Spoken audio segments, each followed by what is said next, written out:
Topic है जालक enthalpy. और जालक एंथैल्पी को हम इस प्रकार परिभाषित करते हैं कि जब कोई आयनिक यौगिक गैसीय रूप में परिवर्तित होता है तो उसमें जालक एंथैल्पी की गणना की जाती है। ध्यान से सुनिएगा, जब कोई आयनिक यौगिक का मतलब हुआ वह यौगिक जो आयनों से मिलकर के बना हुआ है। जैसे एग्जांपल अगर हम ले NaCl, सोडियम क्लोराइड, NaCl का, तो ये एक आयनिक यौगिक है। तो ये आयनिक यौगिक जब टूटता है तो उस वक्त जो ऊष्मा परिवर्तित होती है, जो एंथैल्पी परिवर्तित होती है, उसी की गणना हम जालक एंथैल्पी के माध्यम से कर पाते हैं। तो इसकी जो डेफिनेशन है वो ये है कि जब एक मोल आयनिक यौगिक अपने गैसीय अवस्था में अपने अपने आयनों में टूटता है तो उस वक्त की जो एंथैल्पी होती है उसे जालक एंथैल्पी कहते हैं। इसको मैं डेफिनेशन के रूप में परिवर्तित करता हूं। पहले देखिएगा, इसमें जो डेफिनेशन है वो इस प्रकार से कि जब एक मोल आयनिक यौगिक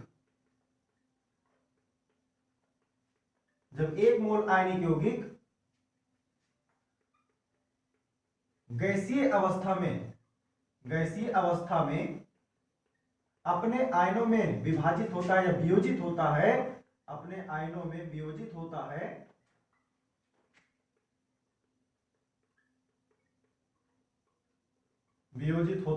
है तो उसे या उसमें परिवर्तित एंथैल्पी को, तो उसमें परिवर्तित एंथैल्पी को जालक एंथैल्पी कहते हैं। ठीक है ना, जालक एंथैल्पी कहते हैं। और इसको बेटा हम लोग किस तरह से डिनोट करते हैं? Delta lattice h the power theta. ये जो delta h the power theta है इसको हम अपने पुराने वीडियो से ही समझते आ रहे हैं। किसी का मतलब होता है कि चेंज इन एंथैल्पी, यानी एंथैल्पी में परिवर्तन। ठीक है, तो जैसे मान लीजिए कि आपके पास NaCl कोई एक यौगिक है, सोडियम क्लोराइड। आपको पता है सोडियम क्लोराइड किस प्रकार से बनता है? Na प्लस Cl माइनस, इन दोनों के कॉम्बिनेशन से ही हमारा NaCl बनता है। लेकिन अगर इसके मानक रूप की हम बात करें तो मानक रूप क्या होता है उसको हम पहले जान लेते हैं। तो मेरे ख्याल से आप लोग इसकी डेफिनेशन नोट कर लिए होंगे। तो अब हम समझेंगे किस प्रकार से NaCl बनता है, क्योंकि अगर जब तक फॉर्मेशन हमें नहीं पता होगा तो तोड़ते वक्त क्या क्या करना पड़ेगा हमें, ये चीज हम समझ नहीं पाएंगे। तो देखिए, अगर मानक रूप से हमें NaCl बनाना हुआ तो आपको पता है कि Na और Cl का जो फॉर्म होता है, Cl चूंकि एक क्लोरीन हमारा एक परमाणु है और परमाणु स्वतंत्र अवस्था में नहीं रह सकता, इसलिए इसको अणु बनाना पड़ेगा। जैसे मैं यहाँ पे अणु बनाऊंगा तो सीधे ऑब्जेक्शन होगा कि ये तो अपने मानक रूप में है नहीं, क्योंकि एक ही परमाणु होना चाहिए। तो हम कहेंगे ठीक है, आ जाओ इसको मानक रूप में परिवर्तित कर देते हैं। अब जाकर के हमारा NaCl बन जाएगा। अब मैं फिर से बता दूं, इसका जो मैंने स्टोइकोमेट्रिक गुणांक लिखा है 1/2, या कुछ और नहीं है, इसको केवल स्टैंडर्ड रूप में लाने के लिए किया गया है, क्योंकि 1/2 गुणे 2 करेंगे तो उसका मान 1 आएगा, अर्थात यहाँ क्लोरीन मैंने एक अणु का ही लिया हुआ है, एक परमाणु का ही लिया हुआ है। ठीक है, तो मानक रूप भी यहाँ पे मैंने बरकरार रखा और जो एक रिएक्शन, एक अभिक्रिया लिखने का तरीका होता है वो भी मैंने अपना ठीक रखा। तो इस वक्त Na प्लस हाफ Cl2 से मिलकर के हमारा NaCl बना हुआ है। अब मान लीजिए इस NaCl को मुझे वियोजित करना है, तोड़ना है इनके अलग अलग आयनों में। तो एक बार में इसको हम तोड़ नहीं सकते, और तोड़ते वक्त इसमें जो एंथैल्पी परिवर्तन होता है बेटा उसको हम डायरेक्टली फाइंड आउट नहीं कर सकते हैं। और यही हमारी लैटिस एंथैल्पी कहती है कि कोई भी अगर आयनिक यौगिक गैसीय अवस्था में, याद रखिएगा अगर ये टूटेगा तो किस रूप में टूटना चाहिए? गैसीय अवस्था में। और आपको पता है कि सोडियम हमारा गैसीय अवस्था में पाया ही नहीं जाता, वो तो सॉलिड पाया जाता है ना, क्लोरीन गैस में होती है, लेकिन हमारा जो सोडियम है ये गैसीय अवस्था में नहीं रहता है। तो इसको तोड़ते वक्त भी हमें ध्यान रखना है कि गैसीय अवस्था में ही आए। तब हम क्या करते हैं, अलग अलग चरणों में, अलग अलग स्टेप में जो एंथैल्पी में परिवर्तन करेंगे उनको गैसीय अवस्था में लाने के लिए उन सारी एंथैल्पी को हम एक साथ ऐड कर लेंगे, तो लास्ट में जाकर के हमें लैटिस एंथैल्पी के बराबर का मान मिल जाएगा। तो कैसे टूटते हैं इस चीज को हम समझते हैं। ठीक है ना, देखिए यहाँ पे फॉर्मेशन और डिसोसिएशन यानी तोड़ना दोनों एक साथ चलेगा। जैसे मान लेते हैं NaCl हमारे पास हमारा कंपाउंड है, ठीक है, NaCl। अब NaCl बनता कैसे है? अभी मैंने दिखा था Na प्लस हाफ Cl2। अब इनका मानक रूप अगर हम देखें तो क्या होगा? Na हमारा सॉलिड में होता है, Cl हमारा गैस में होता है। ठीक है बेटा, Na सॉलिड में होता है, Cl हमारा गैस में होता है। अब Na को जो सॉलिड रूप में है, ठोस अवस्था में है, उसको मैं गैसीय अवस्था में लाना है, और क्लास 6-7 से ही हम लोग पढ़ते आ रहे हैं कि अगर कोई भी यौगिक या कोई भी पदार्थ ठोस अवस्था से सीधे गैस में आता है तो उसे ऊर्ध्वपातन कहते हैं, यानी उस क्रिया को ऊर्ध्वपातन कहेंगे हम। तो इसका ऊर्ध्वपातन हमें कराना पड़ेगा और इसको इंग्लिश में हम बोलते हैं सब्लिमेशन। इंग्लिश में क्या बोलते हैं? सब्लिमेशन,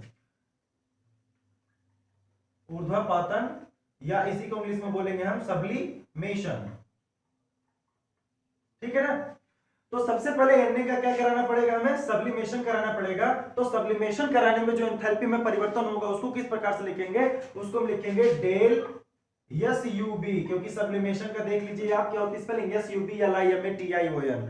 तो आगे का 3 अक्षर ले लिया जाएगा एसयूबी, और एंथैल्पी में परिवर्तन हो रहा है h की पावर थीटा लगा दिया जाएगा। तो जो इसके सब्लिमेशन में एंथैल्पी परिवर्तन हुआ उसकी वजह से अब एनए हमारा किस रूप में परिवर्तित हो गया? गैस के। अभी भी हमारा काम कंप्लीट नहीं हुआ, गैस में तो परिवर्तित हो गया लेकिन इसका आयन भी तो निकालना पड़ेगा, क्योंकि Na प्लस Cl माइनस जा करके NaCl बनता है। तो इसका आयोनाइजेशन करना पड़ेगा, आयनीकरण करना पड़ेगा। तो उस आयनीकरण को कराने में जो एंथैल्पी परिवर्तन होगा उसको हमें यहां लिखना पड़ेगा। तो अब सोडियम का हम कराएंगे आयनीकरण। तो आयनीकरण का मतलब होता है आयोनाइजेशन, और जैसे यहां सब्लिमेशन में हमने लिखा है डेल SUBH की पावर थीटा, उसी प्रकार से हम लिखेंगे थीटा ION यानी आयोनाइजेशन H की पावर थीटा, यानी कि आयोनाइजेशन में जो एंथैल्पी परिवर्तन हो रहा है उसके इस प्रकार से दिखाएंगे। तो इस दौरान क्या होगा? Na अपना एक इलेक्ट्रॉन त्याग देगा, रिलीज कर देगा, तो बन जाएगा Na+। तो इसको हम लेके आ गए, यहां लिखते हैं Na+। आई होप क्लियर होगा यहां तक क्या क्या हो रहा है। अब देखिए बेटा, उसी सेम तरीके से यहां चलेगा क्लोरीन का डिसोसिएशन। जब क्लोरीन का हम डिसोसिएशन कराएंगे तो क्लोरीन हमें अकेला मिल जाएगा और वही हमें चाहिए। ठीक है, तो इसका हम कराएंगे डिसोसिएशन, यानी इसको हम तोड़ेंगे, और तो इसका डिसोसिएशन कराने में DIS लिखेंगे, यहां लिखेंगे थीटा DISH थीटा, मतलब डिसोसिएशन कराने में इसकी इन सारी चीजों को हटाने में, इसको सीधे सीधे गैस अवस्था में क्लियर लाने के लिए हमें क्या करना पड़ेगा? इसको वियोजित करना पड़ेगा। तो डिसोसिएशन ऑफ या change in dissociation of enthalpy, इसको इस प्रकार से दिखाएंगे कि डिसोसिएशन में जो एंथैल्पी हमारी खर्च हुई, जो एंथैल्पी में परिवर्तन हुआ, इस प्रकार से होगा। तो इसमें हमारा क्लोरीन बन जाएगा गैसीय अवस्था में। अब क्लोरीन को क्या चाहिए? एक इलेक्ट्रॉन चाहिए, तो इसको भी हमें आयोनाइजेशन कराना पड़ेगा, आयनीकरण करना पड़ेगा। तो इसका भी हम आयनीकरण कराते हैं, जिस प्रकार से इसका हमने कराया उसी प्रकार से इसका भी कराना पड़ेगा। अच्छा, जो इसका डिसोसिएशन हो रहा है, जैसे यहाँ 1/2 लगा, यहाँ भी क्या हो जाएगा? 2, क्योंकि एंथैल्पी इसी के दौरान बदलती रहती है। यहाँ जो स्टोइकियोमेट्रिक गुणांक होगा, यहाँ उससे हम भाग भी दिया करेंगे। यहाँ 1 था तो 1 से भाग देने में कोई परिवर्तन नहीं आएगा, इसलिए यहाँ पे हमने भाग नहीं दिया। ठीक, अब यहाँ पे जब क्लोरीन का आयोनाइजेशन होगा तो इसकी एंथैल्पी में जो परिवर्तन होगा उसको हम इस प्रकार से दिखाएंगे। तब यहाँ क्लोरीन के पास एक माइनस चार्ज आ गया, अब यहां से क्लोरीन आएगी और यहां जुड़ जाएगी, तो हो जाएगी क्लोरीन माइनस, तब जाकर के यहां से हमारा NaCl बनेगा। तो इन दोनों से मिलकर के जब एक NaCl हमारा यौगिक बनेगा तो इसमें कुछ ना कुछ लैटिस परिवर्तन भी होगा, यानी कि जालकीय, जो मैंने लिखा जालक एंथैल्पी, उसमें भी तो परिवर्तन आएगा।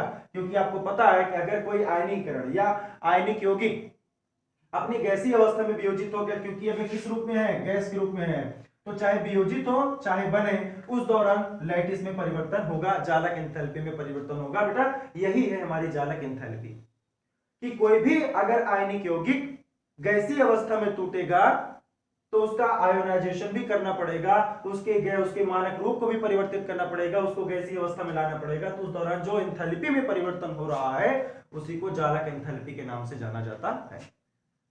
तो मेरे ख्याल से ये टॉपिक आपका अच्छे से क्लियर हो गया होगा कि जालक एंथैल्पी कुछ और नहीं बल्कि आयनिक यौगिकों को गैसीय अवस्था में वियोजित करने की प्रक्रिया को ही जालक एंथैल्पी कहते हैं।